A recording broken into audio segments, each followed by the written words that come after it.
الايام اللي جايه نتكلم كتير قوي عن المستشار مرتضى منصور. الراجل دوت اسد، وكان بيجيب حق نادي الزمالك وقتي ما كانش في حد يقدر يتجرأ يجيب سيره الزمالك في اي حاجه.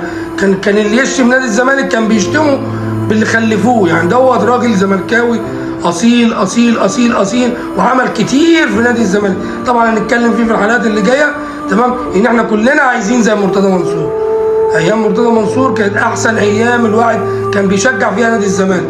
فلازم نقف كلنا كزملكاويه ايد واحده ورا الراجل دوت، ولازم يمسك الزمالك تاني. لازم الناس اللي هي طلع لها حس دي لازم تقفل، اذا كان ابو ضفيره ولا شرشر ولا بتاع الفلينات ده ولا الكلام ده، ولا الناس دي كلها شافت نفسيها، تمام؟ مش لاقيه، ما فيش حد في نادي الزمالك يقدر يجيب حق نادي الزمالك. لازم احنا كجمهور نقف ونجيب حق نادي الزمالك، تمام؟ لا بقى واحد رئيس نادي لابس لي شورت وجايب لي عروسه سجاير وحاططها جنبه وعمال يشرب في سجاير ومش فاهم اي حاجه في اي حاجه. النادي بيضيع بجد والله.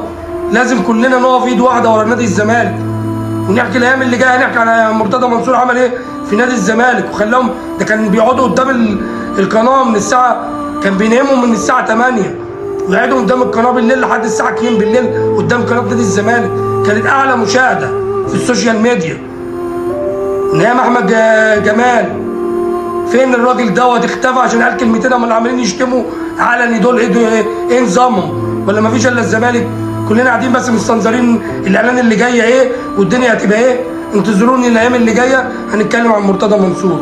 تحياتي لكل زملكاوي جدع، والسلام عليكم ورحمه الله وبركاته.